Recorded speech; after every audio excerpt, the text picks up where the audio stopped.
Hello friends, welcome back. आज हम करेंगे एलिवेशन इन बॉइलिंग पॉइंट, जो कि एक इम्पोर्टेंट कोलिगेटिव प्रॉपर्टी है। तो आइए हम सीधा कंसेप्ट के ऊपर चलते हैं बिना टाइम वेस्ट किए। देखो, बॉइलिंग पॉइंट होता क्या है, सबसे पहले इसको डिस्कस करना है। जैसा कि आपको पता है, आप ये कहते हो कि भी आपके पास कोई लिक्विड है और इसको कन्वर्ट किया आपने वेपर्स में, ठीक है। तो जितनी एनर्जी की रिक्वायरमेंट है कि लिक्विड को वेपर में कन्वर्ट कर दूं, या जिस टेम्परेचर पे लिक्विड वेपर में कन्वर्ट हो जाए, वो टेम्परेचर क्या कहलाता है? बॉइलिंग टेम्परेचर या boiling point. But this definition is not true. ये डेफिनेशन एग्जैक्ट नहीं है। एग्जैक्ट डेफिनेशन क्या है कि बॉइलिंग पॉइंट जो होता है एक टेम्परेचर है, is the temperature at which, जहां पर जो वेपर प्रेशर है, वेपर प्रेशर ऑफ सॉल्यूशन, या वेपर प्रेशर, सॉल्यूशन मत कहो, vapour pressure of a substance is equal to atmospheric pressure. आप ये कहो एटमॉस्फेरिक प्रेशर या एक्सटर्नल प्रेशर के बराबर हो जाए, वो टेम्परेचर क्या कहलाता है? That is the boiling temperature. Okay, मैं समझने की कोशिश करता हूं। आपके पास दो चीज हैं। एक तो आपके पास ये एक सोलवेंट है, जैसा कि आपको पता है आपके पास जो सोलवेंट है वो कैसा है? That is the volatile. दूसरा आपके पास एक सोल्यूट है, ये आपके पास क्या है? एक सोल्यूट है। ये सोल्यूट कैसा है? That is the non volatile. आपने दोनों को मिक्स कर दिया। मिक्स करने के बाद हुआ क्या कि सोलवेंट प्लस सोल्यूट दोनों आपस में मिक्स हो गए और किसका फॉर्मेशन हो गया? सॉल्यूशन का। तो आप ये कहते थे कि भाई सोलवेंट का वेपर प्रेशर पी नोट है, इसका वेपर प्रेशर पी एस है, तो आप कहते थे कि P S is less than P note. बिल्कुल सही बात है। जब भी हम वोलेटाइल सोलवेंट में नॉन वोलेटाइल सोल्यूट को ऐड करते हैं, तो जो वेपर प्रेशर है सॉल्यूशन का वो कम हो जाता है as compared to vapour pressure of solvent. Similar way में यदि मैं कहूं कि इसका बॉइलिंग पॉइंट टी नोट है और सॉल्यूशन का बॉइलिंग पॉइंट टी एस है, तो जाहिर सी बात है टी एस जो है वो ग्रेटर रहेगा टी नोट से, क्योंकि vapour pressure is inversely proportional to boiling point. इस बात को याद रखना। कैसे? जैसे मैं कहूं भाई दो वेपर, ये तो है, ये लाइन रिप्रेजेंट कर रही है एटीएम प्रेशर को, एटमॉस्फेरिक प्रेशर को, या फिर एक्सटर्नल प्रेशर को, एक्सटर्नल प्रेशर को। ये दो vapour pressure, this is the vapour pressure of A solvent and this is the vapour pressure of solution.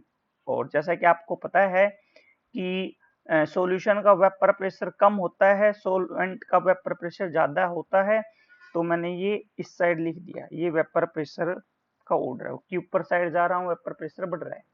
तो ये जो गैप है, यहाँ ये गैप है ए, यहाँ ये गैप है बी। तो जो गैप जितना ज्यादा, इट मींस वहां पे एनर्जी ज्यादा सप्लाई करनी पड़ेगी, ठीक है। इसलिए यहां इस टीएस को एटीएम प्रेशर के बराबर होने में ज्यादा टेम्परेचर की रिक्वायरमेंट है, ज्यादा एनर्जी की रिक्वायरमेंट है।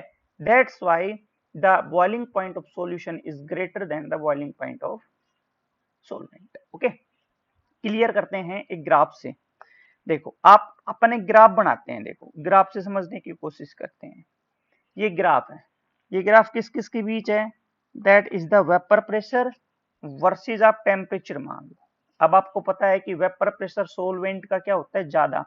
तो एक पर्टिकुलर टेम्परेचर ले लिया, that is the T temperature ले लिया। टी टेम्परेचर पे सोलवेंट का जो प्रेशर है वो ये है, ठीक है। और यहां मान लो ये सोलवेंट का वेपर प्रेशर, और कम रहेगा सॉल्यूशन का। ये किसका है? That is the vapour pressure of solvent, और ये क्या है, that is the vapour pressure of solution.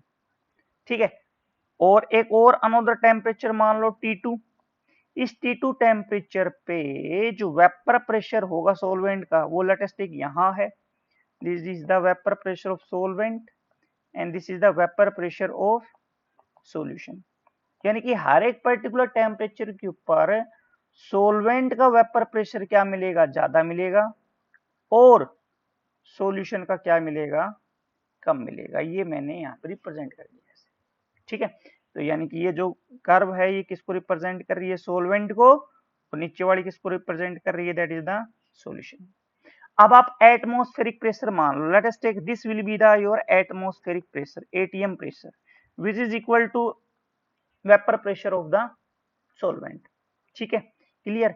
तो यहाँ पे जब आप सॉल्वेंट का बॉइलिंग पॉइंट देखोगे तो ये टच कहीं ना कहीं यहाँ पे कर रहा है, यहाँ पे क्या कर रहा है, इसको टच कर रहा है, क्लियर। इसको यहाँ पे क्या कर रहा है, टच।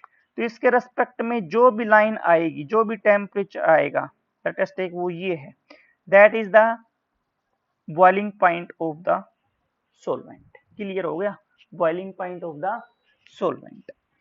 अच्छा, हम क्या कर लेते हैं कि भाई टी नोट के ऊपर जो सॉल्यूशन का टेम्परेचर है वो कितना है, वो सिर्फ इतना है। इसको पॉइंट ए नाम दे दो, इसको पॉइंट बी नाम दे दो। ठीक है, तीनों टेम्परेचर के ऊपर एक सोलवेंट का तो बॉइलिंग पॉइंट आ गया, क्योंकि एटीएम प्रेशर किसके बराबर है, सोलवेंट के वेपर प्रेशर के बराबर है, जैसा कि आपको मैंने शो कर रखा। बट तीनों टेम्परेचर के ऊपर ये बी पॉइंट क्या है, सॉल्यूशन का टेम्परेचर है, सॉल्यूशन का वेपर प्रेशर है, जो कि अब भी बराबर नहीं है। अब भी गैप कितना है इन दिस केस, सिर्फ इतना गैप है, ये गैप है, इक्वल नहीं है। ये इक्वल होने के लिए कुछ एनर्जी की रिक्वायरमेंट और रहेगी। मैं इसको रिप्रेजेंट कर देता हूं कि टी नो टेम्परेचर के ऊपर, टी नो टेम्परेचर के ऊपर जो सॉल्यूशन का वेपर प्रेशर है दैट इज दिस है, बोले तो ये पीएस के बराबर है। और हमें पता है at atm pressure, at atm नहीं, at a particular temperature, at temperature T, जो पीएस है वो लेस रहेगा पी नोट से, यही मैंने रिप्रेजेंट किया। ठीक है, तो हमने जो टेम्परेचर वो लिया, कौन सा, जो कि सोलवेंट का बॉइलिंग पॉइंट है। तो सोलवेंट के बॉइलिंग पॉइंट के ऊपर सोलवेंट का वेपर प्रेशर बराबर है एटमॉस्फेरिक प्रेशर के, बट सॉल्यूशन का वेपर प्रेशर बराबर नहीं है एटमॉस्फेरिक प्रेशर के। इतना क्या है, डिफरेंस है। ठीक है, तो हमें क्या करना पड़ेगा, कुछ टेम्परेचर और सप्लाई करना पड़ेगा, कुछ एनर्जी और सप्लाई करनी पड़ेगी। कितनी एनर्जी सप्लाई करनी पड़ेगी, ये आप यहां से देख सकते हो। यहां इसको थोड़ा सा आगे बढ़ा दिया, ये दैट इज दिस, ये जाके कहा मिला, यहाँ पे ये।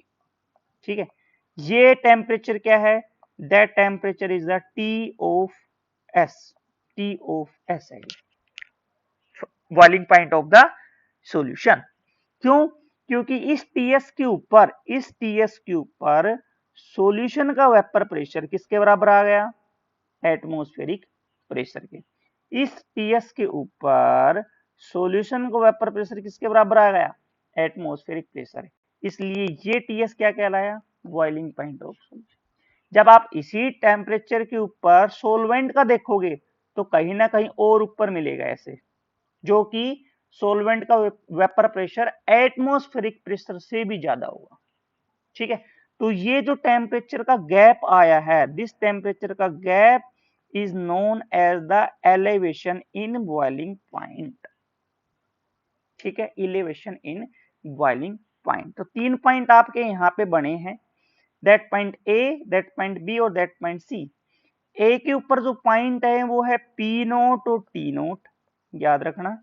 बी के ऊपर जो पॉइंट है that is the P S और टी नोट, और जो सी के ऊपर है that is the P nought और T S.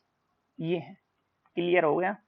This temperature difference is known as the elevation in boiling point और this will be is equal to K B into M. ये आपने पढ़ा है, जहां पे के को आप क्या बोलते हो, molal elevation constant, molal elevation constant या इबुलियोस्कोपिक कांस्टेंट। ओके, और m इज द मोलेलिटी। तो ये था आपका बॉइलिंग पॉइंट की डेफिनेशन, ठीक है। और जहां पे डेल टीबी किसके बराबर है, del TB is equal to T S minus T naught. कितना difference, that difference is the this. अब ये अपने को प्रूव करना है, प्रूव कैसे करेंगे, बहुत ही सिंपल है, बहुत ही मतलब समझने लायक है वो चीज। आप यदि पूरी वीडियो को देखोगे तो समझ में आएगा। आप ये कहोगे कि जी हमें पढ़ने की ही रिक्वायरमेंट नहीं, बिल्कुल इजी है, इजी सा डेरिवेशन है। हाँ, क्लासियस क्लैपेरॉन इक्वेशन के बारे में आपको पता होना चाहिए। देखो मैं समझाने की कोशिश करता हूं, यानी कि क्या हम कर रहे हैं, that is the thermodynamic derivation, thermodynamic derivation of किसका, elevation in boiling point, elevation in boiling point. देखो कैसे चेक करते हैं, कैसे, हाउ। देखो मैं 2 पॉइंट लेता हूं इस ग्राफ के माध्यम से, इस ग्राफ के माध्यम से 2 पॉइंट समझने की कोशिश करते हैं, 2 पॉइंट्स। ये ग्राफ है, एक तो पॉइंट बी है, एक पॉइंट सी है। दोनों के दोनों पॉइंट कहां है, सॉल्यूशन के ऊपर, ठीक है। तो मैं पॉइंट बी पे और पॉइंट सी पे दोनों पे अप्लाई करता हूं क्लासियस क्लैपेरॉन इक्वेशन, ठीक है। समझने की कोशिश करना मैं क्या कह रहा हूं, देखना मैं लिख रहा हूं कि एट पॉइंट बी, मैं यहां लिख देता हूं एट पॉइंट बी और at point C. Point B के ऊपर टेम्परेचर कितना है, प्रेशर कितना है, यहां पर भी टेम्परेचर कितना है, प्रेशर कितने हैं, एक बार चेक कर लेते हैं दोबारा से।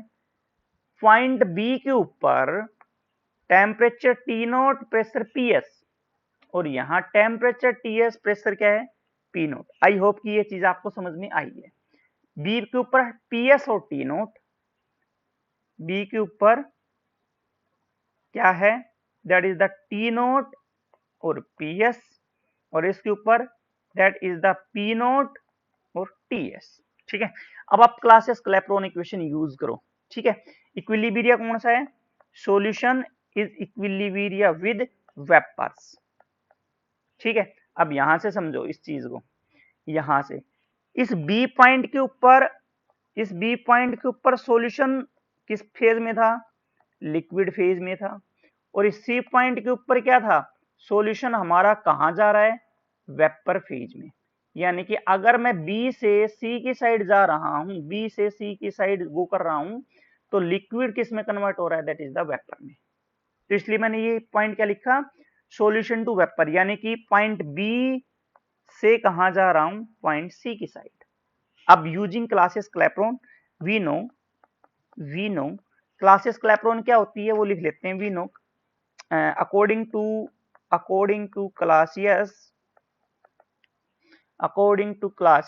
क्लैपेरॉन, CLAPEY क्लैपेरॉन इक्वेशन क्या होती है, ln of P2 upon P1 is equal to del H by R 1 upon T1 minus 1 upon T2, this will, जहां डेल एच क्या होता है, लेटेंट हीट, ठीक है। तो यहां इस इक्विलिब्रियम के ऊपर आप अप्लाई करो, इसके ऊपर ln P2 यानी कि किसका, वेपर प्रेशर, वेपर्स का, यानी कि सी पॉइंट के ऊपर कितना है, पी नोट, बी पॉइंट के ऊपर कितना है, P S, is equal to del H किस में कन्वर्ट हो जाएगा, लेटेंट हीट ऑफ वेपोराइजेशन में। मैं लिख देता हूं, मेंशन कर देता हूं, ये क्या है, that is the latent heat of vaporisation. क्यों, क्योंकि यहाँ पे सॉल्यूशन बोले तो लिक्विड किस में कन्वर्ट हो रहा है, वेपर्स में, डिवाइड बाय क्या आएगा, that is the are 1/T1, T1 यानी कि बी का टेम्परेचर कितना है, T नॉट माइनस 1/TS। इतनी सी बात यदि समझ में आ जाती है आपको तो सोल्व करना बहुत ही इजी रहेगा। ठीक है, देखते हैं आगे, यहाँ पे सोल्व करते हैं। इसको सोल्व कर लो ऐसे, P nought upon P S is equal to del H V upon R, LCM ले लिया T nought T S minus T nought. अब आपको क्या पता था ऊपर कि भाई डेल टी बी बराबर है T S minus T nought, और आप ये भी पता था कि solute present in minor quantity. तो उस केस में क्या लेते थे आप कि जो टी एस है वो एक प्रकार से नियरली इक्वल टू किसके है, टी नोट के। तो टी नोट टी एस किसके बराबर आएगा, टी नोट का स्क्वायर के, क्योंकि ये भी टी नोट है और ये भी ऑलमोस्ट टी नोट है, क्योंकि सोल्यूट के अमाउंट में क्या ले रहा हूं, बहुत ही कम। तो वैल्यू क्या बचेगी, L N O P nought upon P S is equal to del H V upon R into del T B upon T note का सुपीरियर। ठीक है, आई होप कि क्लियर हो गया। अब इसको मान 1 मान लो। अब थोड़ा सा और सोल्व करता हूं मैं। L N P naught by P S है, ठीक है, या इसको ऐसे कर लो, L N P naught by P S छोड़ो, आप according to Raoult's law law, according to relative lowering vapour pressure पे आओ। क्या था, P naught minus P S upon P naught is equal to X. बोले तो क्या कि 1 minus P S upon P naught is equal to x2, या बोले तो क्या कि माइनस नहीं, बोले तो क्या कि P S upon P note की वैल्यू क्या आई, 1 minus of x2। I hope कि ये चीज क्लियर हो गई। ठीक है, अच्छा नेक्स्ट क्या आएगा, बोथ साइड एल एन ले लो, तो L N P S upon P nought किसके बराबर आएगा, एल एन 1 माइनस x2 आएगा। अब आपने एक वो पढ़ा है रिलेशन कि L N 1 minus X two किसके बराबर है, minus X two upon two minus X two cube upon 3 minus X two की पावर 4 अपॉन 4 माइनस चलता जाएगा। ऐसा क्यों, क्योंकि यहाँ पे क्या था, x2 is very very very small than 1। क्यों, because solute present in minor quantity. Okay, तो higher term can be neglected, तो ये और ये higher term can be neglected. So L N of 1 minus X two is equal to minus x2, यानी कि answer क्या है आपका कि L N of P S upon P naught is equal to minus x2, या इसको ऐसे लिख लो, minus L N P S upon P naught is equal to x2, ये इसको ऐसे लिख लो भाई, क्या कि L N P not upon P S is equal to x2, minus को एल एन के अंदर लेके गया, तो ये जो डिनोमिनेटर था वो न्यूमरेटर में कन्वर्ट हो जाए, न्यूमरेटर डिनोमिनेटर में। ठीक है, तो ये इक्वेशन नंबर 1 में यहाँ पे हम क्या करते हैं, पुट।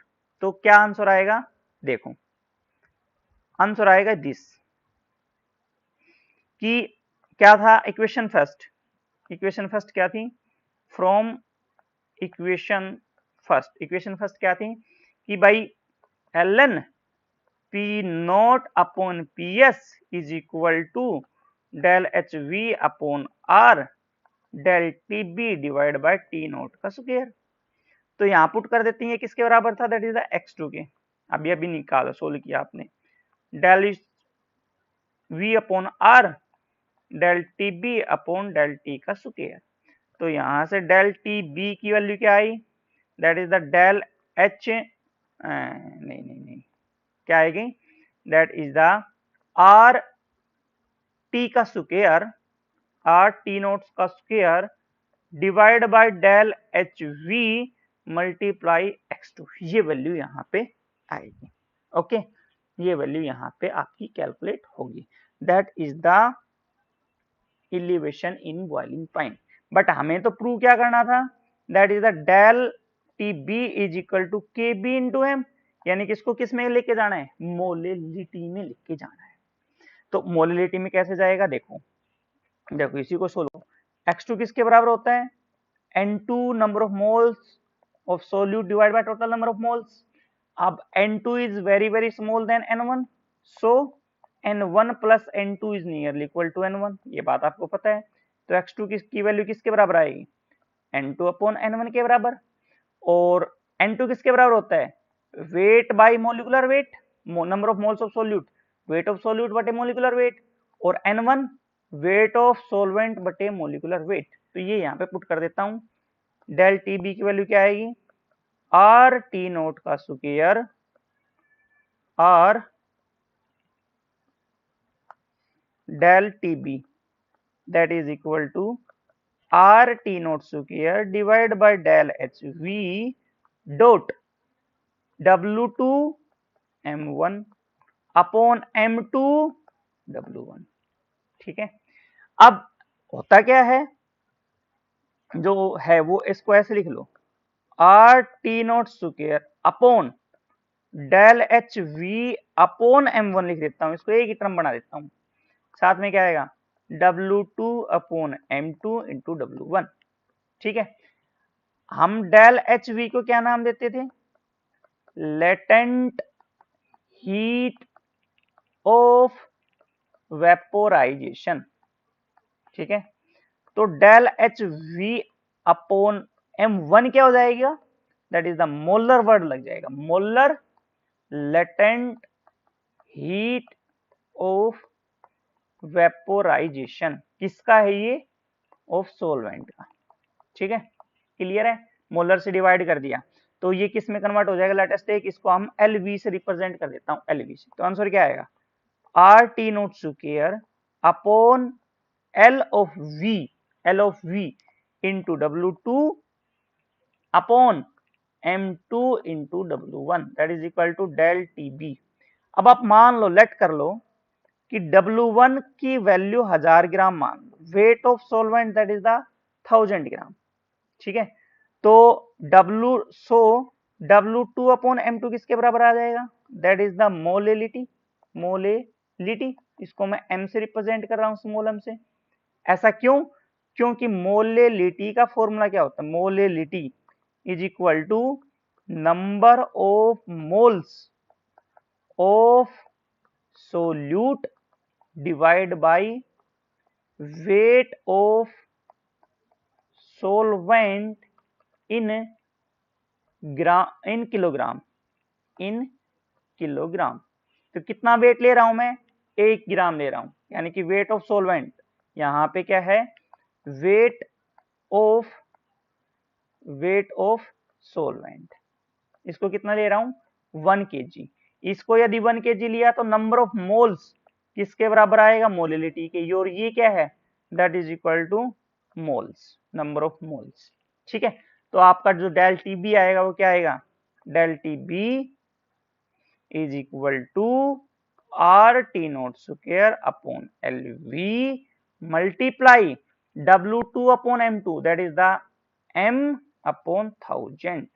ठीक है, अब ये जो क्वांटिटी है, दिस पूरी क्वांटिटी को आप मान लो KB, KB की वैल्यू है are T note square upon L V multiply 1000, यानी कि वैल्यू जो आई आपकी डेल टी बी की वो क्या आई, दैट इज द के बी इंटू में m, हेंस प्रूव, जहां पर के बी की वैल्यू कितनी है, are T note square upon L V multiply 1000। इसका नाम क्या था, इसका नाम था molal elevation constant, molal elevation constant, या इसका दूसरा नाम क्या कह सकते हो, इबुलियोस्कोपिक कांस्टेंट। ठीक है, क्लियर है, आई होप कि क्लियर हो गया होगा। तो अगर आप लेट कर लो कि मोलिलिटी 1 यूनिट हो तो डेल टी बी किसके बराबर आएगा, दैट इज द के बी का। तो यहां से डेफिनेशन आ गई मोलल एलिवेशन कांस्टेंट की, molal elevation constant is equal to elevation in boiling point when molality of solution become unity। ठीक है, यानी क्या आ गई, molal elevation constant is equal to elevation in boiling point when molality of solution is unity। ठीक है, ये इसकी definition आ गई। तो ये था आपका elevation in boiling point. I hope कि आपको समझ में आ गया होगा। Okay, thanks a lot. Channel के साथ बने रहिएगा, ऐसे ही वीडियो आपके साथ शेयर करता रहूंगा आपके सिलेबस के रिगार्डिंग, आपके कंपटीशन एग्जाम के रिगार्डिंग। तो जितना हो सके अपने फ्रेंड सर्कल में, ठीक है, या आपके सोशल मीडिया प्लेटफॉर्म के ऊपर ज़्यादा से ज़्यादा इस वीडियो को शेयर करें और सब्सक्राइब करें और लाइक करें। Okay, thanks a lot.